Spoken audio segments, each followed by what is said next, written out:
Hello gamers, Magehammer here for another episode of Tonight on Magehammer's Game Table. Tonight, I go back to miniatures gaming, kind of, with something I found on Drive-Thru RPG called Dice Legions. Apparently this is going to be published as a full game by Modifius Entertainment here in 2022. But for now, they've released a PDF on Drive-Thru RPG for $5. All proceeds go to charity. So Mike and I thought, well, you know me, I like a good war game. So I decided to take a look, and frankly, it's so brilliant, I wish I had thought of it. This game basically is the dice are units. Each die has its own stat card. Each die, for the most part, represents a six-person, six-creature unit, except for the D8 is a what do they call him exactly? I guess we'll call him a hero, for lack of, or champion, depending on your terminology. Are played by D8s, and I guess D10s, D12s, and D20s coming in the larger game next year. And it uses the dice as the units, as I mentioned, and to me that is just brilliant. It uses a measuring stick, or it uses tape measures like traditional wargaming. So we got that ready to go. And there are three basic ways to play. In addition, it talks about multiple player games, like 3 to 4 player games, which is awesome. I guess this is more kind of a large scale style game, you know, because you're going to be fielding pretty decent sized armies with the dice that you're going to be using. However, I'm playing the suggested level of skirmish, which is not your traditional skirmish game, but it basically is the lowest amount of units that you're going to use in the game. And what it's going to be is 9 units per side, basically. And these are straight out of this preview game. There's no real mixing and matching. They did give us terrain cards. Terrain affects movement and also gives cover. Covers re-rolling saves. As you will see in this game. Now, the scenario they give is very basic. And the most I read out of it is basically, you know, the two armies clash and they have to destroy each other. However, in my playtesting, that took a little while, even at skirmish level. Maybe it's because I was getting used to the rules, not 100% sure. So I decided to kind of spruce up the scenario a little bit. And this cottage here is going to be defended by the airland forces, and the forces from the Mire Swamp are going to try to take the cottage and destroy the cottage.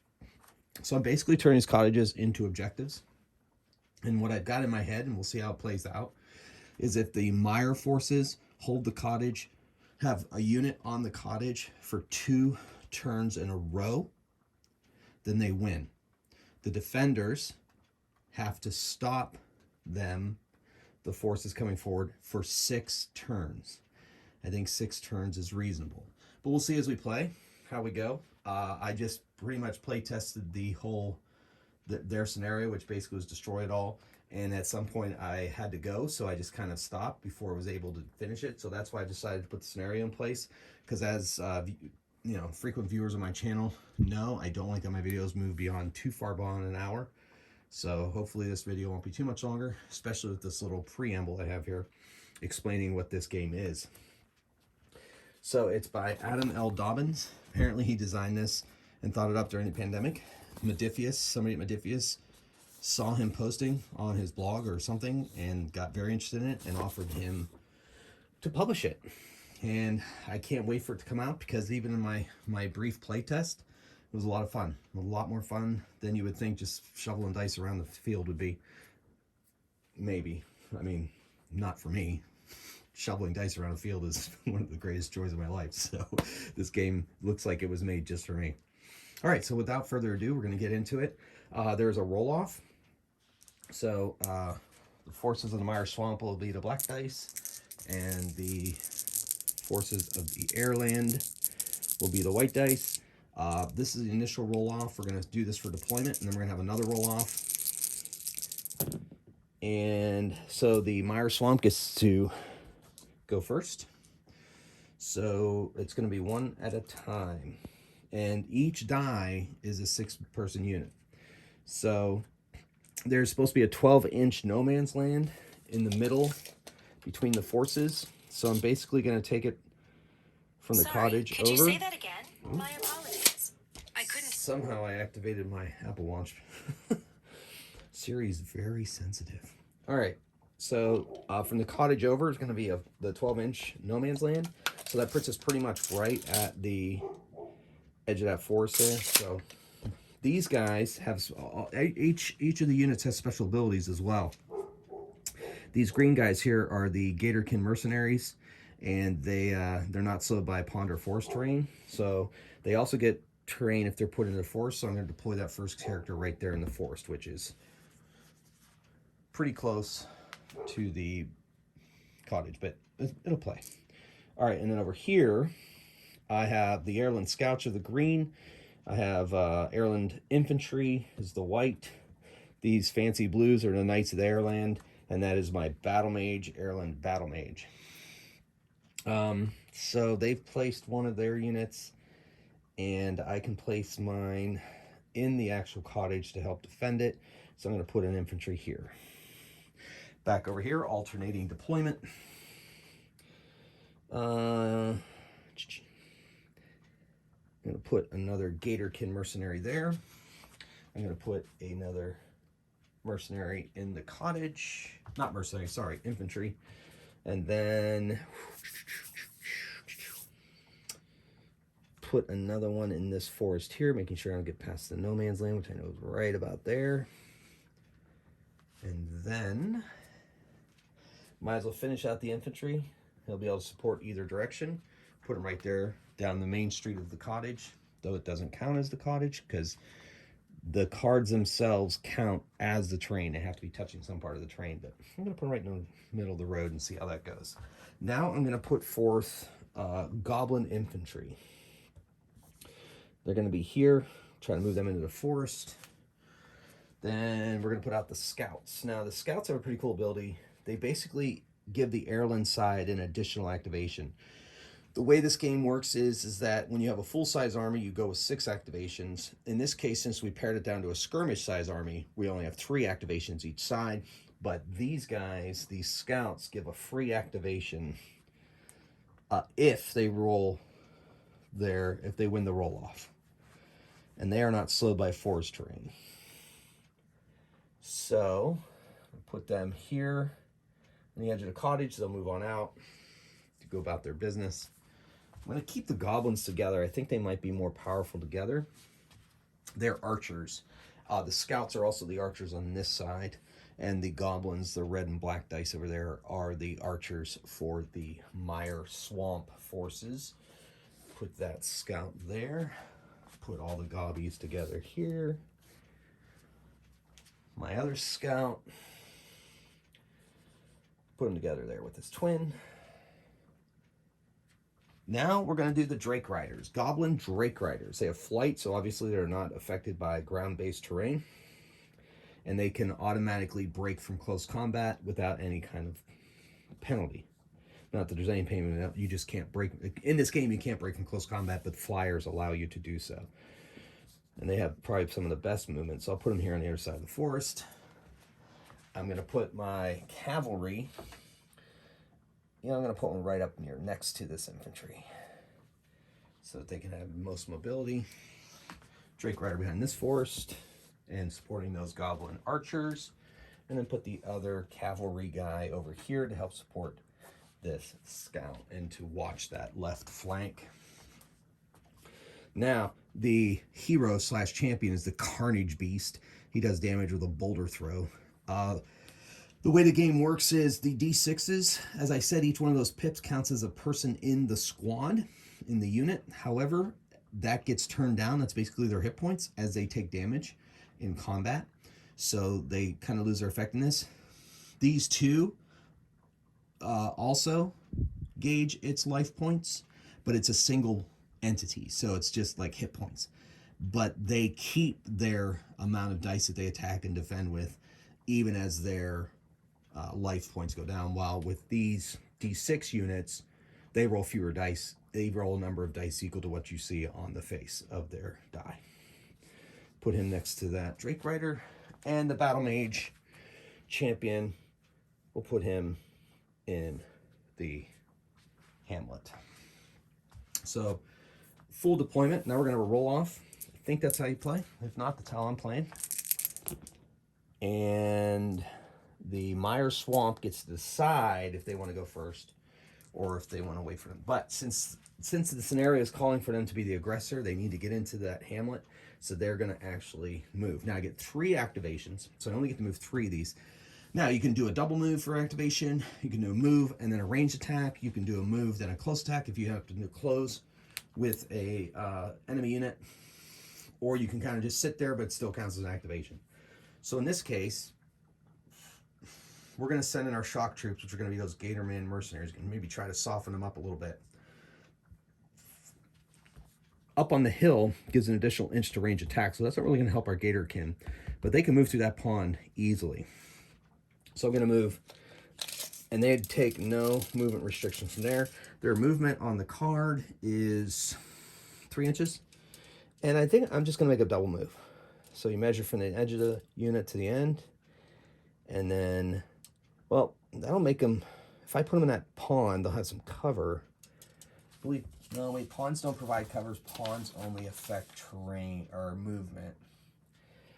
So I think I will put him behind this mountain, because if you're behind a hill, then line of sight is blocked. So that's that first activation. Move this guy up, basically 2 moves there. And then we're going to move this Gatorkin here. Same thing. He is basically going to make a double move up behind that hill. And that card counts as the full hill. All right. So that was their 3 activations. Now it goes over to the other side. I'm pretty sure that's how it works. I don't believe it has alternating activations. Activations. Okay. Each unit. Yeah. Entire action before new dice is chosen to activate. When all the units have been activated by you, your opponent or opponents do the same. Right. So now it's their turn. It's the Ireland defender's turn. Now the problem with them is they're kind of sitting and waiting. So they're going to need to set up a wall. Now that they can move within that 12 inches that was there from the deployment phase, they're going to try to make a wall with the infantry to help block. So the infantry, they have a 3 inch as well. Going to go here. They don't have any mates, so they're going to move right up to the edge of the pond to prevent them coming through. Once again, that's a double move here. Roughly there. That's 2 activations. They didn't win the roll-off, so they don't get that extra scout activation. These scouts are archers, so they're going to wait here. And I'm going to move this up to the edge of the pond. All right, so the Irelands have activated. So now that brings us to turn 2, which I better start tracking. All right, so we'll track it with this. These nice dice I got. So that's round 2. I said we were going to go 6 rounds. Like I said, I don't know if that's going to be enough. I might switch it as we go. And this also has a really cool activation thing, which once combat starts, we'll explain to you as we go. But in the meantime, it's a roll-off. 5, 7 for the Airland, and 5 for the Mire Swamp forces. Now the key is, like I said, they're trying to be aggressive. They need to get across there. And I think the Airland will go, and they'll move their cavalry into position. And the cavalry have a special ability. Oh, I also get an additional scout movement because they won the roll-off and opted to take it. The scout cavalry are mounted if not in combat when activated before making a basic move. This move can move 2 inches for free. So they have quite a bit of mobility. Now my interpretation of that is if I take a double move on the activation, doubles move allowance, it's just an added 2 inches, not like 3 inches, 2 inches, 2 inches. So, and in other words, their movement is 4 inches. They're going to move 10 inches instead of 8. That's what that comes down to. Now, I'm afraid to send them right out to be slaughtered. Like, I was thinking about sending them right across that pond and trying to hit there, but I think instead we're going to keep a defensive stance, and I'm going to move this cavalry unit. He gets to move 2 inches, basically he gets to move 8 inches. He's going to go right to the edge of that pond and help support that infantry. For the free activation, I wonder if that's scout. No, not going to be able to see past it. Even if I get that angle, he's going to be guarded by the card. So 1 activation. I think I'll move this scout into the cottage. And that halves his movement as well. And then that's the free move. 2nd activation then. And move him up to the edge of the pond to support those infantry to way over the pond. And then Battle Mage is going to stay in the cottage and help. He has a teleport. He has Blink, it's called.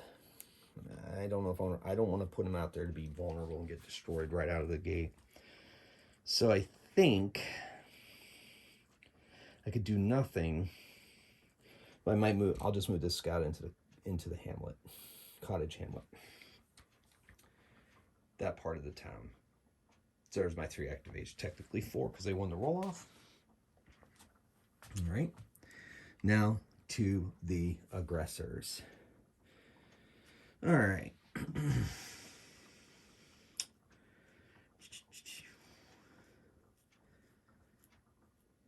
Now the question is, do they just want to attack with those Gatorkin, or do they want to move their other pieces, their other units into position to help support the Gatorman before they attack? I think that's what I'm going to do. I think that's a wiser decision. So basically, these guys, the Flyers, are going to make double move.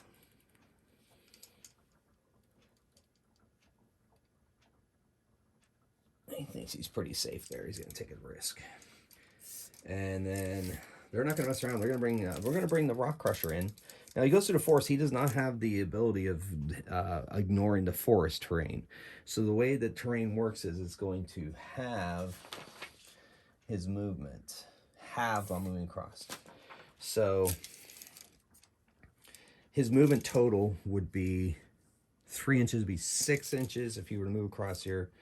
So we're just going to call that 3 inches and move him right to the edge. That way he puts him in a position to be able to go and attack, but he still has cover in case there's an archer somewhere to see. So that's 1, 2, 3. I feel like I should have moved those goblins in. Okay, so that was turn 3. I might have to make this. I might make it 8 turns. We'll see where we're at 5 turns as to how it has progressed. All right, so with no losses, we'd make a regular roll-off. And the Airland wins that roll-off. So to be able to take advantage of their extra activation with the Scout, they're actually going to move first.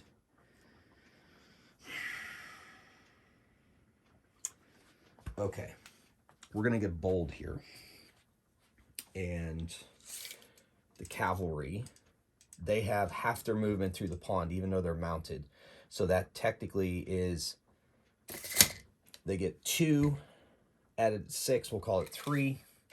He's not going to be able to make it into that Drake Rider because of the pond. But if he gets across there, he'll just be a sitting duck and be able to be attacked. So he's going to hold off. The infantry, I can move them in, but they will be at a disadvantage there because those other things can move through there with no problem. So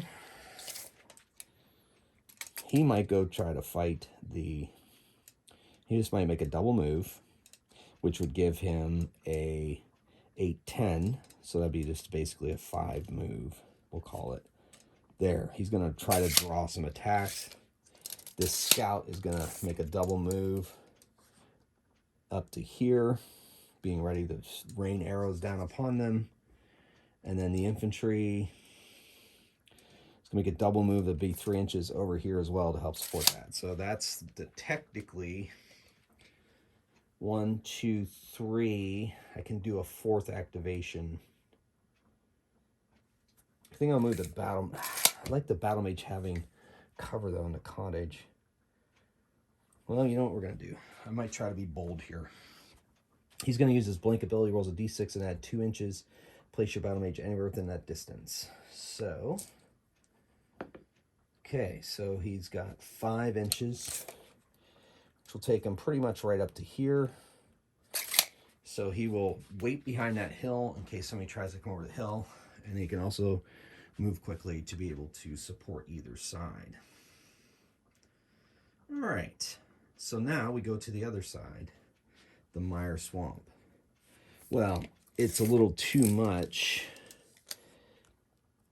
He can, what's his range? Range is 5 inches on a boulder throw. So he's going to roll a boulder at him. That's his activation. The Carnage Beast is going to throw a boulder. When he makes ranged attacks, he rolls 2d6, hits on 3s. But if he rolls a 6 and it is not saved, he takes 3 damage. Okay, did not roll a 6, but he hits on 3s plus, so he got 1. The way this works is he'll roll defense equal to the amount of hits, which in this case is 1. And he needs to get a 3 plus, so he deflected that first boulder. Okay, that's the first activation by this side. The Drake is going to go... the Drake's going to go and attack here. The Drake's moved 4 inches. And that's pretty much brings him into combat, close combat. So now it rolls 6 dice. And it hits on 3 pluses. Woo! So we got 1, 2, 3, 4, 5 hits. Now the infantry get to try to save against, they get to try to save against 5. And they save on 3s. And so they got, wow, 5, 5. So they take no damage from the Goblin Wind Drakes. Drake Riders. Woo. Well, that was fun. Okay, so that's 2 activations by the Mires. Now, this Gator guy will move up and attack. So they roll 6 dice to attack. Now, unsaved hits of 6 issued by this unit cause 2 damage. Targets roll saves separately against any 6s achieved. No 6. Oh, there's a 6. And they got normal. They hit on 3 plus. So they got 4 hits. Unsaved hits of issue 1. Targets roll saves separately against any d6 achieved. So they're going to roll 1, but they have a shield chance. If they roll a 1, they get to re-roll. All right, so they saved against that 6. Now they have to save 3 others. I'm assuming that's what that means, is that I don't... Unsaved hits of 6 issued by this unit cause 2 damage. Separately. So I'm assuming I'm still rolling against 4 other hits. And they save, they reroll 1s. All right, so they save on a 4 plus, so they save 3 of those, so they take 1 damage. So you turn the die down to 5. Now they are less effective, but still not out of the game by any stretch of the imagination. All right, so that's 3 activations by the Mire Swamps. Now we are over to the Airland. We're going to try to hold that side because they got to keep them from coming through to get into that cottage, to the hamlet. The Mage is waiting there. We got the big battle going on here. He has ranged attacks, but he's not allowed to fire into melee combat. Oh, wait. Oh, we got to re-roll because they won. Yeah, I'm sorry. All right, so the way this works is this side lost 1, so they get +1 to the roll-off. They lost 1 person, so they get +1 to the roll-off. You're supposed to be tracking that with dice, but I'll be doing that in a little bit. So they got 8, 9, and they got 8, so that does come into play. So I'm going to allow the Airlands to attack first and win the roll-off so that they get that extra scout attack. Now, he can move up to half his movement, which will put him into the pond, and he still won't be in range. It's 5-inch range. No.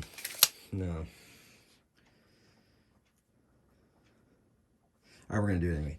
So he moves 1.5 inches basically across. He's basically moving to the edge of this card. He is still in the pond. He has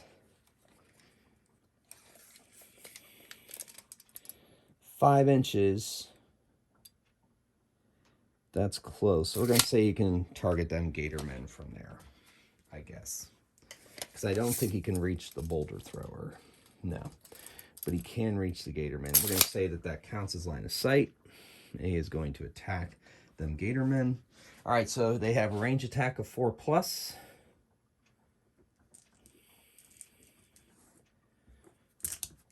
And there's 6 of them in the unit. So they got 3 successes. And the gatormen have a save of 3+. And, woo, they save 1 of them. They take 2 damage. Well, paid off pretty well. So now, tracking their damage, they got 2 that they're going to add to their next roll-off so far. All right, that was their free activation, quote-unquote. So now we're going to go to their 3 normal activations. We're going to go into the fights.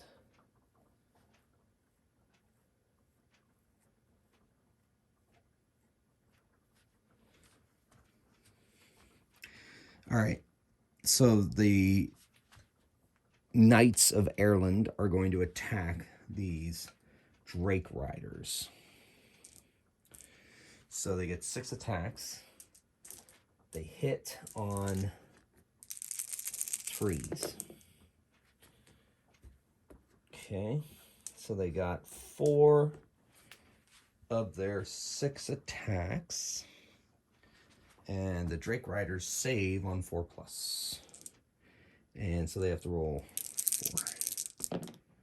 And they save 2, so they take 2 damage, right? Yep. So they're down to 4, which brings their pip count up to 4. And then this infantry is going to attack them Gatorkin. They only get 5 dice now because they've lost a person in their unit. And they're hitting on 4s. Oof, they got 1 hit in. And the Gatorkin save at 3+. And they rolled a 5, and they saved. So no damage there. So the scout move, activate, activate. I get 1 more activation.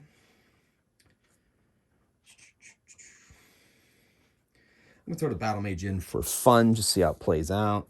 Battle Mage is going to blink for my 3rd, technically 4th activation. 5 + 2, 7. Gets to blink anywhere at once.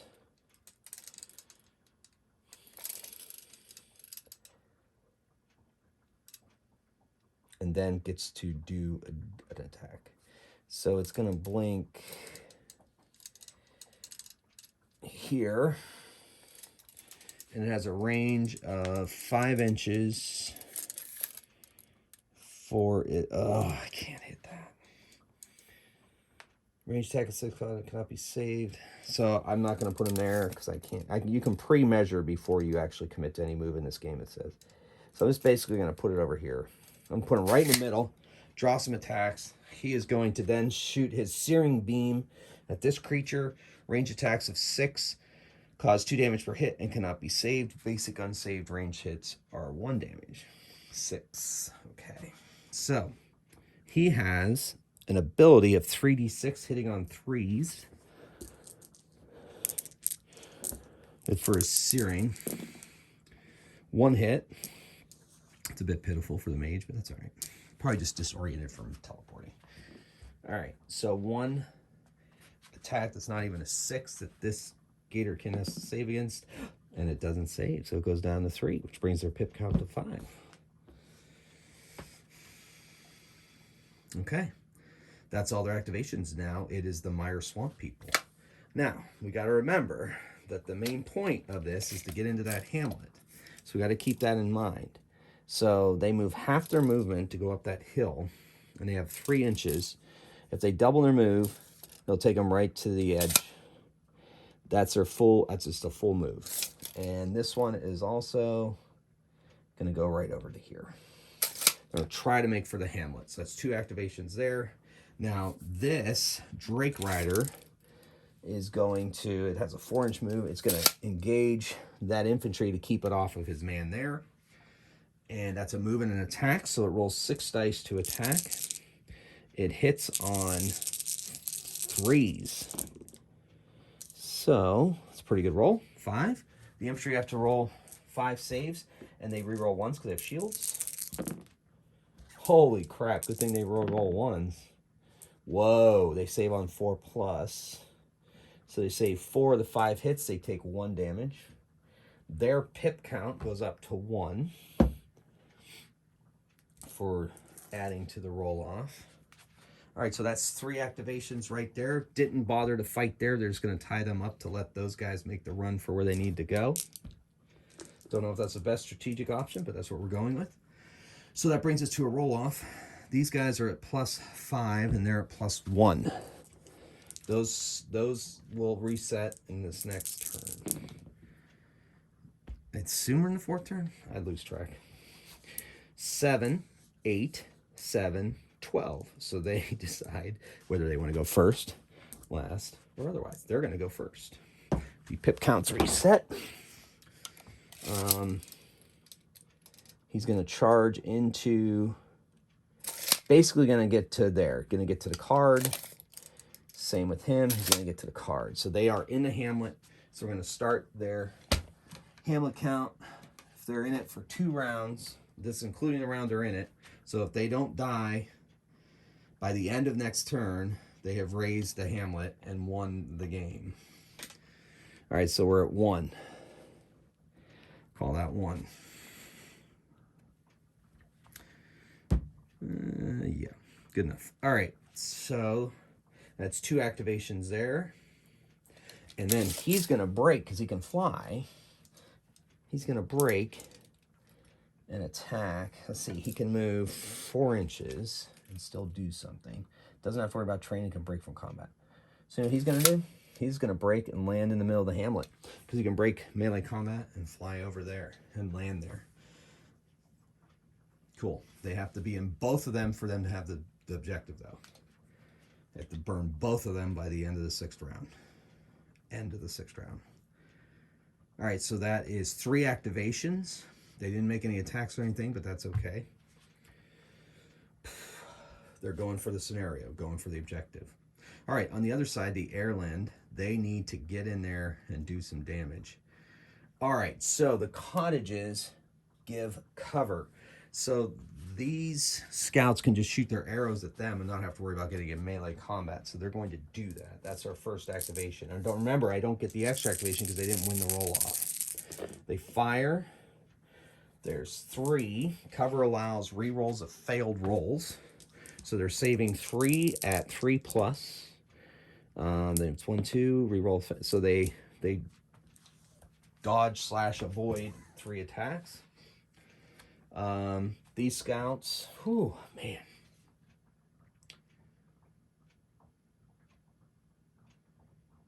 They're going to fire at the Wind Riders. Try to take them out. They attack. Oh, good. Nice. They hit on force. So there's 5 that the Drake Rider has to save against. And they save at 4+. And they save 3 of the 5, so that brings them down to 2. Pip count goes up to 2. All right. And may not be nearly enough. And then we're going to send the Knights of Ireland up against them. Now, they have a movement of 4 inches. That's going to basically take them to the edge of the hamlet. And if they make a double move, they can engage. They'll make a double move, which is about half their movement to be able to move through the cottage hamlet like that. When they slam into a thing, they get to roll a D6. If they roll a 5 or a 6, they do damage. They do. So this is actually down to 3, which brings their pip count to 3. And they're engaging, but they still count as being in there. All right, so that was 1, 2, 3 activations. Now it is the Mire Swamp guy's turn. So the question is, should they fight or just sit? and let these people out here do their business. The range on the arrows for these guys is 4 inches. That's not going to be very much. All right, they ignore. They move 3 inches, which takes them to the edge of the forest, and then they would get they're out of range of the infantry. They can move up to bring reinforcements.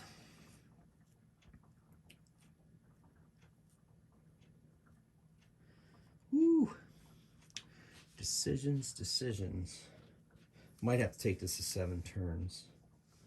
Well, it might not be that many if they don't get rid of them. The Mire Swamp is going to bring in... All right, he is going to break away and just make a double move. Because he can do that. Because he's flying, he just breaks away from combat. Heading there, so that's 1 activation. I think the Carnage Beast is going to... That won't matter.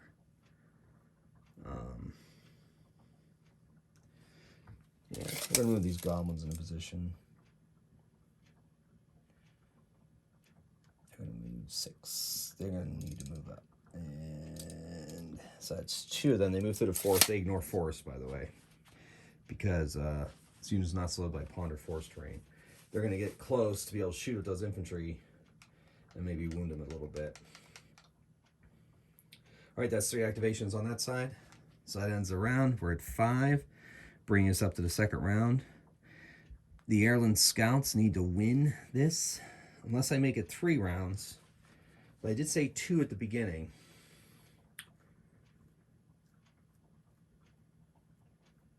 Tell you what, let's make it random. What I'll do is, before the roll-off, I will roll a D3, and that will add how many more I need to do this. No, we'll make it a 0. We'll make it a 0, 2, 3. So 1, it'd be D4 minus 1, and that adds that many turns to it. So it could be anywhere from 0 to 3 more turns as to how long it's going to take them to take out that hamlet. And I rolled a 2, so that's 1 more turn after this one. I think that's fair. That's fun. Hey, it's a solo game. I'm getting to know the system, a little bit more combat, seeing a little more tactics. Okay, so we are in the 6th turn. It's the 2nd turn of that. If they exist in that hamlet at the end of the next round of combat, they lose. All right, let's go to roll-off. The Mire Swamp forces are rolling +3. They rolled a 9, 12, and the Airland rolled an 11. So they are going to, the Mire Swamp are going to activate first.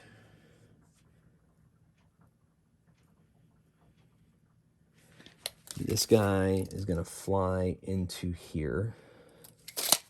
So that makes it harder. They have to have 2 of them. That's 1 activation.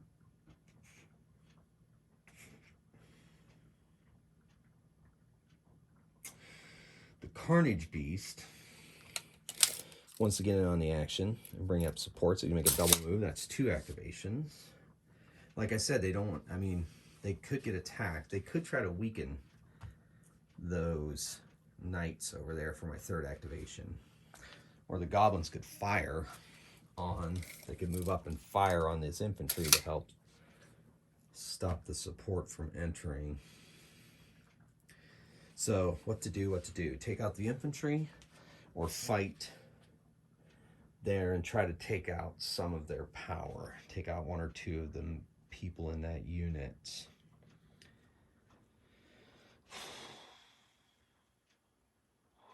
I guess I don't know if that, it doesn't matter.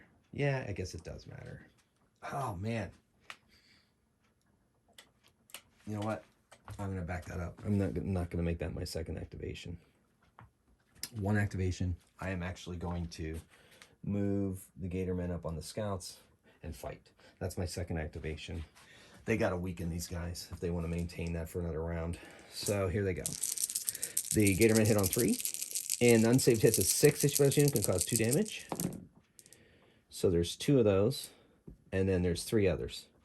So they'll roll against the scouts. Roll 4+ save against the 6s.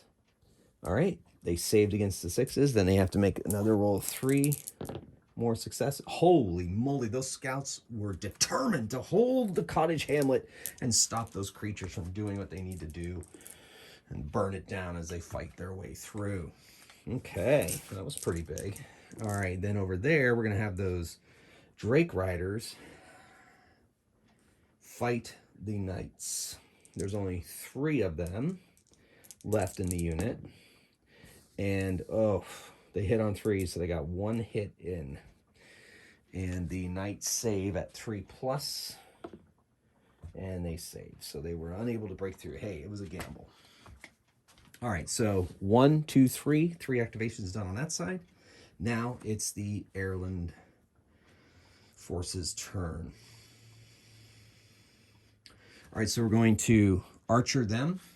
They have cover, so they will be able to roll. The Gatormen will be able to roll on their saves. Well, the scouts are making it tough on them. The scouts hit 4. The Gatormen save on 3+. Whew. And they get to re-roll failed saves because they're in cover. Well, they saved. Okay, so they take 1 damage. And their pip count goes up to 1 for the roll-off. Another one bites the dust. Okay, that was the first activation. All right, so these Ireland Knights of Ireland are going to try to wipe out what's remaining of those gators. Now, cover, grant cover. Let's see, I think it's only against range, but let me double check. If used concealed by trainers fighting in a doorway through a window overlocated has cover, while cover failed saves can be rerolled once. Well, doesn't clarify as to whether it's ranged or not. So I'm going to say that because they're fighting in the hamlet, they could be using the walls and the doorways as cover.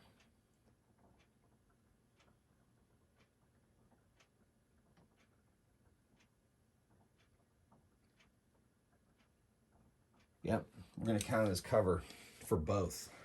All right, so the Knights are attacking. They get 6 attacks against the Drake Riders. They hit on 3s. So there is a 4 successes. Let's see if they save against it. They get to roll 4 saves and re-roll failed saves because they're in cover, and then we'll go back the other way as well. They save on a 4+. And they get to re-roll failed saves. All right, so they take 1 more damage, which adds to their pip count. And they're down to 2 in that unit, but they're still in existence. All right, so shot arrows, fought.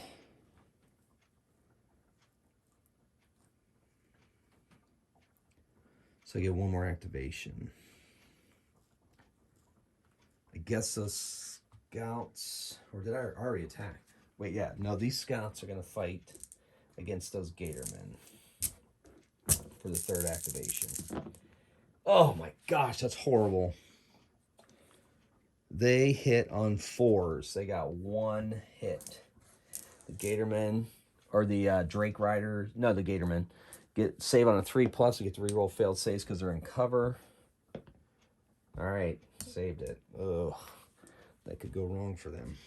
Okay, so that's the end of the round, which brings us to the 7th round and the 3rd round, which is the final round for keeping units in that cottage hamlet. They have to wipe them out. There's just no way around it. So this roll is going to be big because the Ireland forces need to win it so they can try to eliminate those, at least some of the units from their place. It doesn't look good. They got a 5 + 2 is 7. They got a 6, so they get to decide. And they are obviously going to go first and try to wipe out them. All right.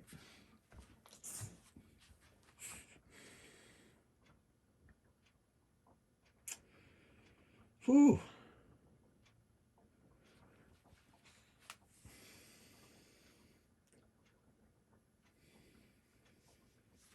All right, so he's going to move on this and come into contact with them because he doesn't want them archering them. Keeps them out. Keeps them. They can't break free.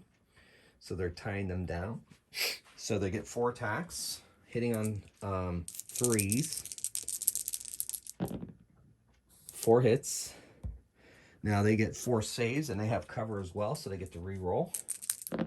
Failed, but woo. Okay, they saved all 4. Thanks to the cover of the Cottage Hamlet. Fighting on home turf obviously should provide some kind of advantage, even though it provides advantage to both. But hey, I'm telling a story here. All right, so that's 1 activation. There's no way that's going to take out the knight.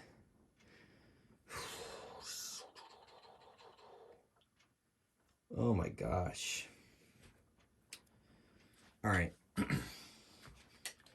What I can do is he can break free from combat and attack those scouts.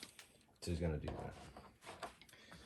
Try to whittle it down a bit before it is able to attack the Gatormen. All right, 1 hit. They have to save, and they can re-roll saves, but they don't need to. Doesn't damage it. Then it's going to be 6 attack from the Gatormen for the 3rd activation. Gatormen hit on 3s. So that's 3 hits. The Scouts get 3 saves and re-roll saves because they're in cover. Oh my gosh. They are determined to make sure these creatures do not burn down their home. All right, so we had 1, 2, 3 activations on the Mire Swamp. Now we're back to them. This is going to be... I don't know if they can win given the situation we are in. He's going to move across. He can move 10, but then as soon as he crosses there, it's half. So it becomes 5.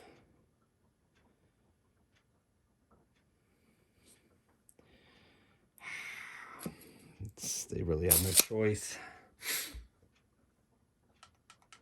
I'm never going to make it. I think it's lost. All is lost. Ooh, let's see what the wizard can do. Let's put that back. The wizard, battle mage. He's going to try to go here and shoot them. Oh, let's see if his last-ditch effort can do this. Well, that is a 4 inches, which basically puts him on top of that, which gives him an extra range, which is 6 inches, just enough. He's going to shoot a searing beam at the Gatormen. All right, he gets 3 dice at 3 hit and does extra damage on 6s. Oh! Cannot be saved. Basic range attacks of 6 cause 2 damage per hit and cannot be saved. So, well, anyway, he got 2 hits. And he gets to save against 2 of those, and he also has cover, so he'll be able to reroll failed saves. And he saves on a 3 as it is. Oh, both failed. And, oh, 1 more. 1 more. Oh, man. 1 pip. It's not going to matter. This is the end of the round. All right, well, that's the first activation.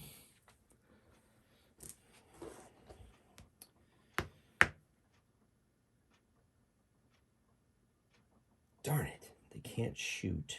That was a good move to move in and stop them from shooting.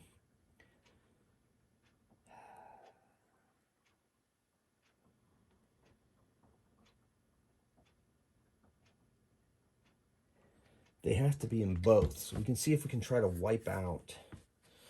We're going to have to try to wipe out here. So he's going to charge in. He rolls a d6. If he rolls a 5 or 6, he does 1 damage. All right, 1 damage. Then he's going to make 6 attacks on them. Hitting on 4s. Hitting on 3s. So he hit all 6. That has to save 6 and gets to reroll failed saves. And they save on 4s. All right, so they got 2 there, and they get to reroll because they're in cover. Ooh, just enough. Well, not quite. So that another pip goes up, but it's not going to matter. Now, the pivotal part of the game. The third activation, these scouts have to wipe out these Gatormen in this attack to go to another round of combat, because they have to have units in both of those at the end of this round. And they've already gone. So this is it. It all comes down to this. Can these scouts do what they need to do? They hit on 4s. And one hit. Okay. Saved on 3s, and they saved, only need to use cover. And that's the end of the round. They have units in both of their hamlets at the end, and they've been managed to cause enough damage there, burning things down with their torched weapons, that in the end, the Airland forces lose, according to my scenario. And there you go. If we were to continue to play this out, it could be a little bit different. There's still a lot of game left if you weren't playing this kind of scenario that I'm playing. But hopefully you have a really good idea of how the game works. I think it's kind of a very interesting design. I'm very excited about exploring it even further. But I mean, this video is about 51 minutes, and that was like 6 rounds of combat, 7 rounds of combat. And I did explain things quite a bit right up at the front. But what I'm saying is, if this were back and forth, you might have a good, basically most war game times, about 2 to 3 hours worth of game. And that's just for skirmish. Could imagine that'd be an afternoon maybe. I don't know what the playtime is on the game. It doesn't really say what the playtime is. I'm sure they will eventually. But I'm saying it's game time, good fun game time well spent. I'd probably just play skirmish each time, get a couple hour game in. Once you get used to the rules in your units, and who knows what the scenarios they're going to have for this game, or in the end, this could really prove to be very interesting. And I think one of the main design goals for Dice Legions was to give people an opportunity to really feel and play war games without having to worry about the hobby side, quote unquote, where you put together miniatures, collect miniatures, paint miniatures, put them out on the battlefield and fight each other. This is a great cost-saving alternative. All the terrain you print out. I made mine into cards, but you print out the terrain. You can just create your own terrain. You could draw it on paper. And gamers have dice. I mean, I know I'm a little bit of an anomaly. I have so many dice. But anyway, so there was no problem for me to field these units. I didn't have to go out and buy any new dice for this game or anything like that. I already had them. But most of us gamers, most of the people watching this channel have enough dice to be able to run, this game. I really, really like it. Looking forward to the full game coming out. I think I might explore it in my next video as well. Try something a little different. Probably still sit at skirmish, but maybe have different kind of objectives or something along those lines.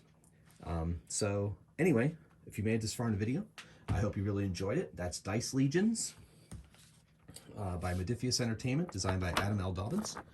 I really can't recommend this game enough after my basically 2 playthroughs so far. One where I made a custom scenario, and the other where I used their scenario. Very cool to get to the table. Looks very good on the table. They're not miniatures, but from a deep perspective, you can use your imagination and go, wow, those are those creatures on those units out on the field. So thank you so much for watching. I hope you continue to enjoy me solo gaming in my basement. Thank you for sharing this experience with me. And until next time, keep on throwing dice and playing games.